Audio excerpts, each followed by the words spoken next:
आणि याच संदर्भात शेतकरी नेते रविकांत तुपकर यांनीही काय प्रतिक्रिया दिली आहे ऐकूयात। ठाकरे आहेत ज्यांनी भाषण केलं ते आमचे गुरुजी आहेत आणि या विचार मंचावर उपस्थित असलेले सर्वच कराळे गुरुजी आणि मोठ्या संख्येने जमलेले सगळे आमचे शेतकरी बांधव। या देशाला स्वातंत्र्य मिळालं ते बाजारातून मिळालं नाही, ते आंदोलनातून मिळालेलं ही गोष्ट लक्षात ठेवा। आंदोलनातून लढ्यातून स्वातंत्र्य मिळालेलं आहे। आज महाराष्ट्रातला गावगाड्यातला सामान्य शेतकरी हा मरणाच्या दारात उभा आहे। जाती जाती धर्माधर्मात भांडण लावण्याचा प्रयत्न होतो आहे आणि अशा परिस्थितीमध्ये काय म्हटलं, जातीच्या मोर्चात मोठ्या संख्येने लोक जातात, धर्माच्या मोर्चात मोठ्या संख्येने लोक जातात, पण स्वर्गीय शरद जोशींनी दाखवून दिलं या महाराष्ट्राला आंदोलनात बच्चू भाऊ शेतकऱ्यांच्या लोक एकत्रित येतात। क्रांती सूर्य महात्मा बोलायचा विचार करायचा थोडा। शरद जोशी नंतर साहेबांनंतर पुन्हा एकदा बच्चू भाऊ कडूंनी शेतकऱ्याची एकी करण्याचा एक चांगला प्रयत्न या ठिकाणी केलेला आहे। महाराष्ट्रातले आम्ही सगळे शेतकरी नेते सोबत आहोत, एकत्र आहोत, ही एक अभूतपूर्व गोष्ट या ठिकाणी होते आहे, लक्षात ठेवा।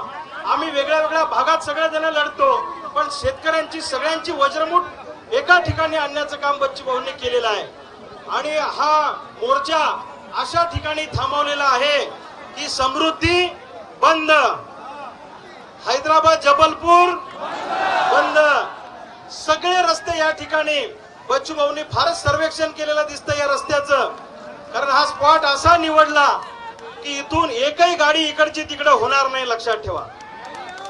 आज सरकारचं नाक दाबल्याशिवाय सरकार तोंड उघडत नाही, ही गोष्ट लक्षात ठेवा। लेकरू रडल्याशिवाय त्याची माय त्याला दूध पाजत नाही।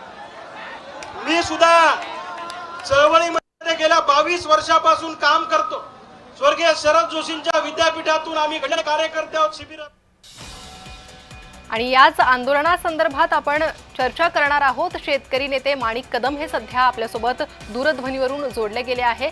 माणिक कदमजी, आपण पाहतोय नागपुरातील वातावरण आता तापतंय, आंदोलनाची तीव्रता वाढत चाललेली आहे आणि आंदोलक रेल्वे रुळांपर्यंत पोहोचलेले आहेत। नमस्कार, हॅलो। हा, तुमचा आवाज येतोय सर, बोला। येतो, बरोबर आहे। शेतकऱ्यांचा जो काय आज महाराष्ट्रातील सर्वच उद्रेक दिसायला लागलेला आहे आणि सगळे महाराष्ट्रातील जवळपास शेतकरी नागपूरच्या दिशेने गेलेले आहेत आणि तरी बी काही शेतकरी हे आपण आपल्या